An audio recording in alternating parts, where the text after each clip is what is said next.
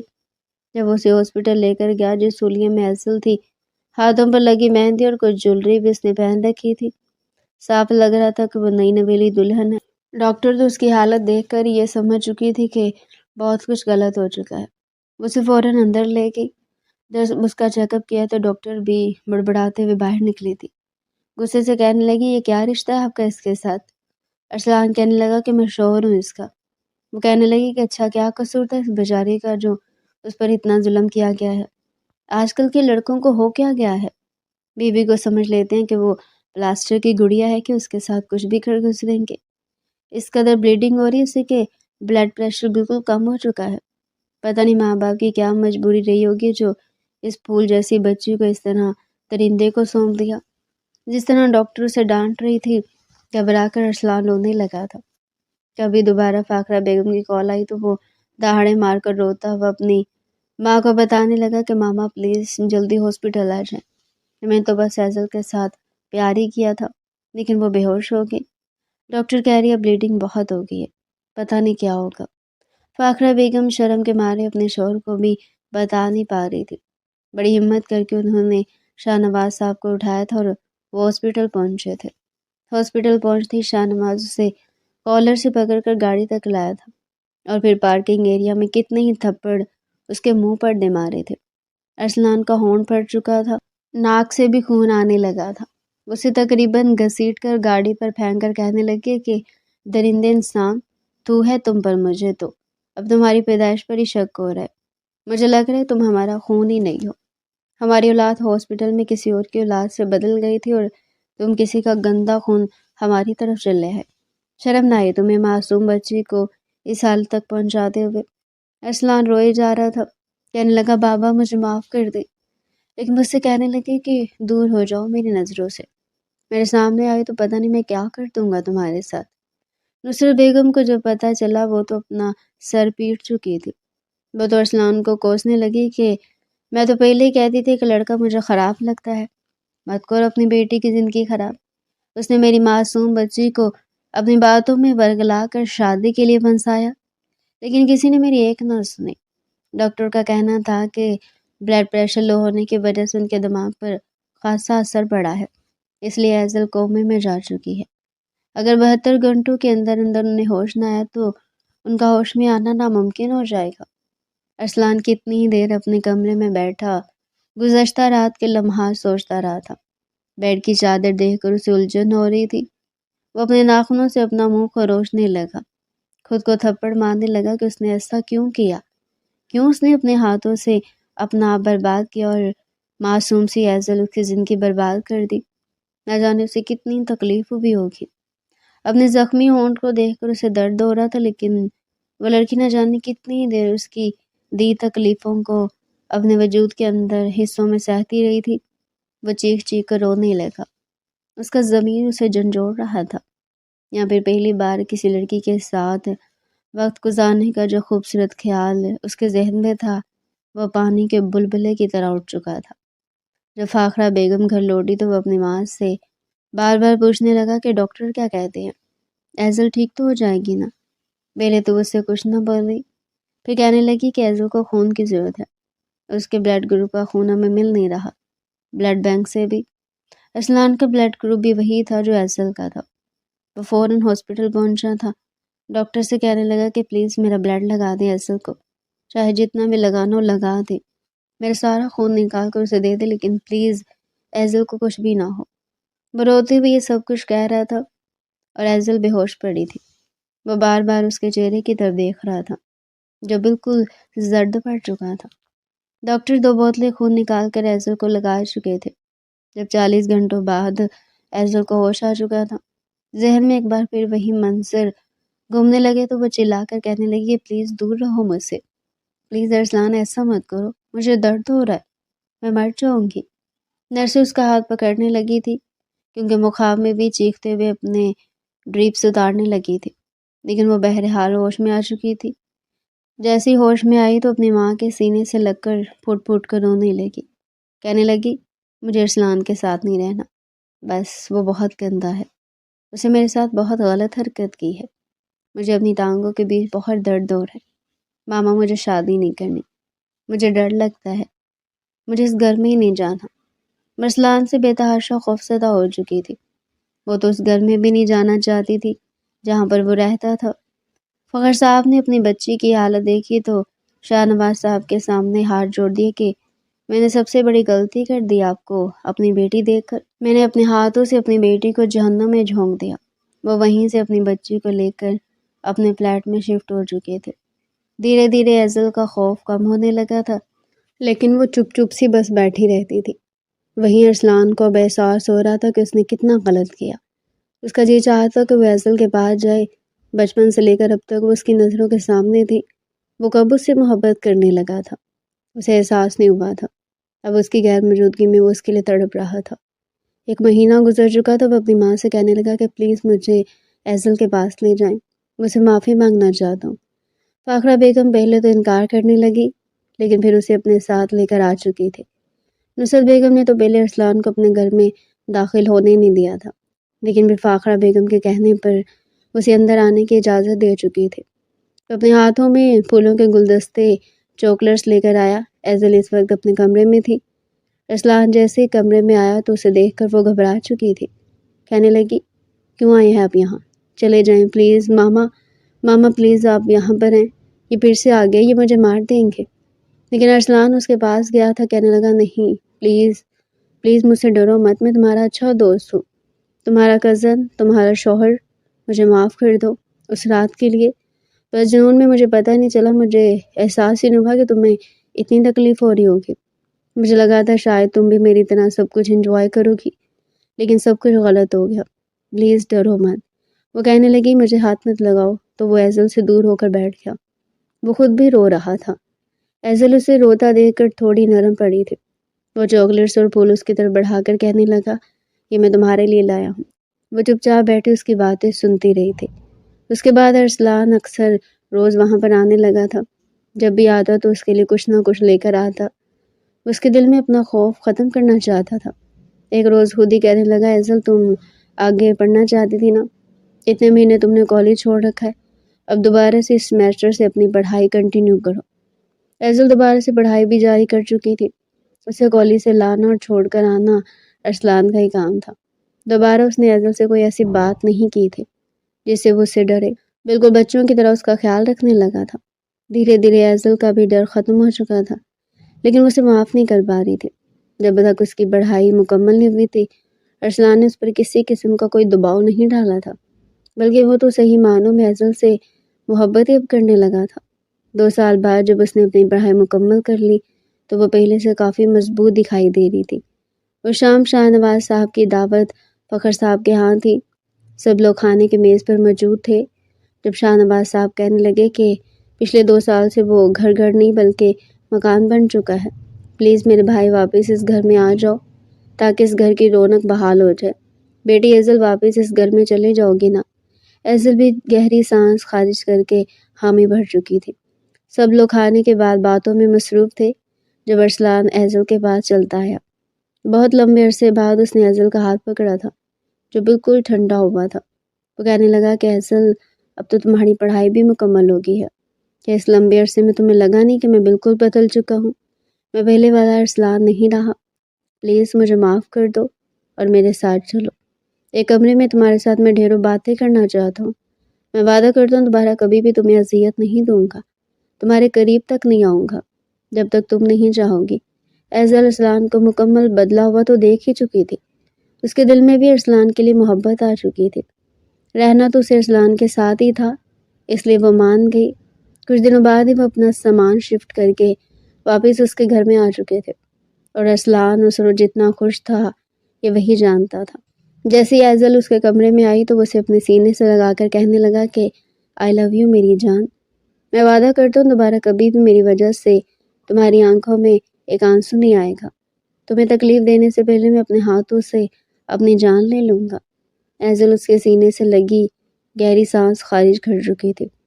اس کمرے میں آنے کے بعد بھی ارسلان نے اسے چھوا تک نہیں تھا، لیکن اب ایزل بھی مزید اس کا صبر کا امتحان ہی لینا چاہتی تھی، اور وہ اسے مسکرا کر اجازت دے چکی تھی کہ وہ جب چاہے اس کے قریب آئے۔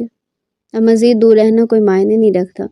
ارسلان اس کے قریب آیا بھی تھا تو اس انداز میں کہ ایزل اس جنونیت بھرے لمحات میں بھی اس کی یہ نرمی دیکھ کر بے ساختہ مسکرا چکی تھی۔